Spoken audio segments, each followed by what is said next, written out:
Gülşən Ağdadaş qızı Qurbanova 19 dekabr 1950-ci ildə Bakıda anadan olub. Orta təhsilini 175 saylı məktəbdə rus dilində alıb. 15 yaşında kitabxanaçılıq texnikumunu bitirdikdən sonra TV-də rejissor assistenti işləməyə başlayır. 1974-cü ildə Azərbaycan Teatr İnstitutunun aktyorluq fakültəsini başa vurub, gənc tamaşaçılar teatrının aparıcı aktrisalarından olur.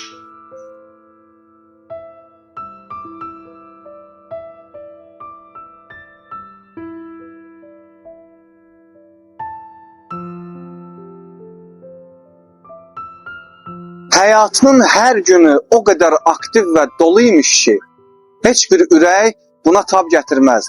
Hər dəfə ürəyi ağrıyanda xəstəxanaya gedir, amma orada 10 gündən artıq qalmırmış. Həkimlər desələr də ki, ürəyinə görə səhnəyə çıxmaq olmaz, o bu sözə məhəl qoymurdu. Elə oradan səhnəyə çıxırdı. Bəlkə də o enerjini daşımaq onun ürəyinə çox çətin idi. İşinin peşəkarları olan aktyorlar tamaşaya çıxmamışdan qabaq 2 saat hazırlaşırdılarsa, Gülşən Qurbanova hazırlaşmamış səhnəyə çıxırdı. O sanki səhnədə özündən personaj yaradır. O, dramatik rolları da gözəl oynayır. Heç kim deməzdi ki, tamaşadan qabaq deyib gülən, şaqqanaq çəkən Gülşən Qurbanova. Gülşən Qurbanova haqqını tələb eləyən, dilli dilavər qadın. Bir dəfə 5-ci ya 6-cı sinifdə oxuyanda uşaqları yığıb gənc tamaşaçılar teatrına tamaşaya aparır. Amma qapıda bir qoşun uşağı içəri buraxmırlar. Gülşən Qurbanova inzibatçını tapır və ona deyir: "Mən Ağdadaş Qurbanovun qızıyam." Və onun bu sözündən sonra uşaqları tamaşaya buraxırlar.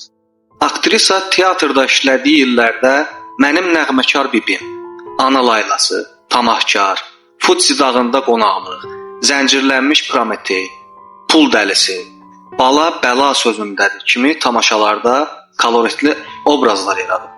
Onun filmoqrafiyasında isə 20-dən artıq film yer alıb. Gülşən Qurbanova aktyor Ağdadaş Qurbanovun qızı olub.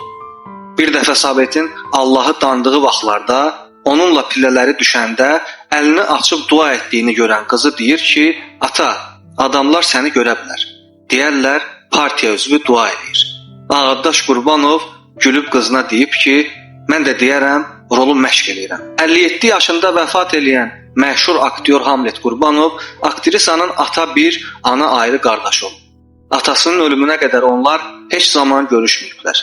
Yalnız atasının dəfn mərasimində bacı-qardaş tanış olub, mehribanlaşıblar. Lakin sonralar Hamlet Qurbanovun anası aktrisa Gülxar Həsənovanın Gülşən Qurbanovanın anası haqqında dediyi xoşagəlməz sözlər yenidən onların arasında soyuqluq yaradıb.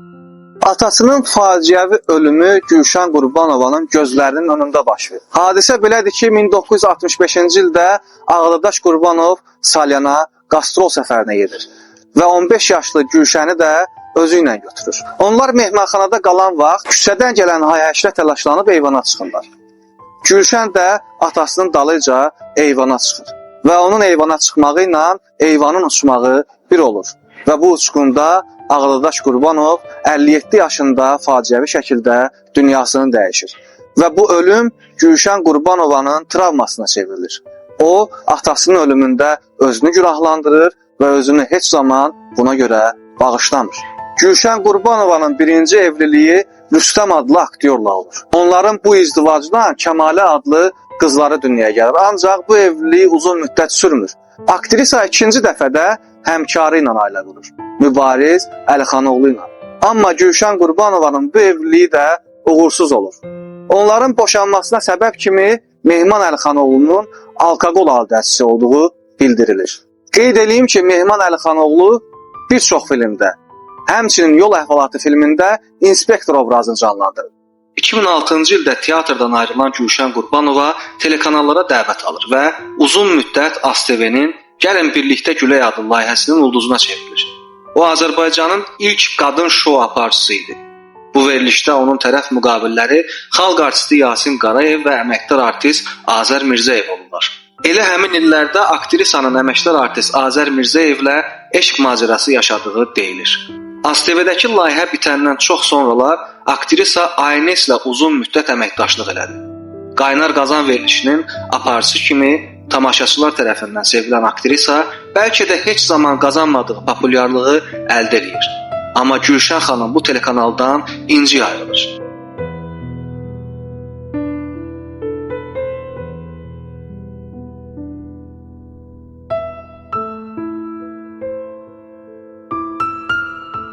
Gülşən Qurbanova 3 dəfə infarkt keçirdi.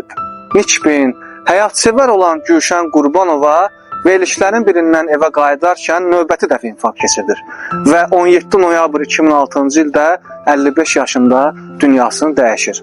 Ailəsi onun Fəxri Xiyabanda dəfn olunmasını istəsə də bu heç cür mümkün olmur və onu Yasamal qəbirstanlığında dəfn edirlər. Hər zaman gülüş mənim müdafiə reaksiyamdır deyən aktrisa ölümdən qorxduğunu da gizlətmir. Elə buna görə də aktrisa həmişə iş yoldaşlarına və yaxınlarına deyərmiş ki, əgər mən ölsəm, məni 1-2 gün saxlayın, sonra bastırın. Ola bilər ki, mən dirildim. Gülşən Qurbanova sağ ikən həyatı haqqında nə qədər şayə var idisə, bu şayələr onun ölümündən sonra da səngimədi. Deyirdilər ki, güya Gülşən Qurbanova diri-diri bastırılıb, ancaq bu şayələr təsdiqini tapmadı. İndiyə kimi aktrisanın müəmmalı ölümü ilə bağlı istər cəmiyyətdə, istərsə də sənət adamları arasında müxtəlif suallar dolaşır. Amma aktrisaya çox yaxın olan adamlar onun ölümünün hansı səbəbdən baş verdiyini dəqiq bilirlər. Həmkarlarının dediyinə görə aktrisanın adı ömrünün son illərində bir sıra naməlum məsələlərdə ağlanıb. Adlarının çəkilməsini istəməyən həmkarlarının dediyinə görə bir gün o efirdə olanda aktrisaya xəbər çatır ki, polislər onu axtarırlar. Hətta polis bölməsində onu gözlədiklərini deyirlər. Güya qorxuya düşən aktrisa bir müddət məcburi köçkünlərin məskunlaşdığı yataqxanaya sığınır. Günlərin birində çəkilişdən yataqxanaya qayıdan aktrisanın ürəyi orada partlayır. Amma sən demə, aktrisanın öldüyündən xəbər tutan yaxınları onu tez evə gətirirlər ki, cəmiyyət bundan xəbərdar olmasın. Aktrisa dünyasını dəyişəndə yenicə doğulmuş nəvəsi Maksudun 40-ı çıxmamışdı. Amma təəssüf ki, Gülşən xanım onu cəmi 20 gün görə bildi. Adının çəkilməsini istəməyən həmkarlarından biri deyir ki, Gülşən Qurbanovanın qəbri bastırılandan sonra yaxınları tərəfindən açılıb. Kəfəni cırıblar, görüblər ki, üz-gözü cırıq-cırıqdır. Sağ əli qulağının dibində qalıb. Bundan sonra belə bir qənaətə gəliblər ki, əslində o bastırılarkən sağ imiş. Sadəcə polislərin onu axtardığını eşidəndən sonra şok keçirdi. Qəbirdə ayılıb və qorxudan ürəyi partlayıb. Lakin bu söz-söhbətlərdən, şayələrdən sonra aktrisanın qızı açıqlama verib ki, əslində belə bir şey olmayıb, bunlar hamısı şayədən başqa bir şey deyil.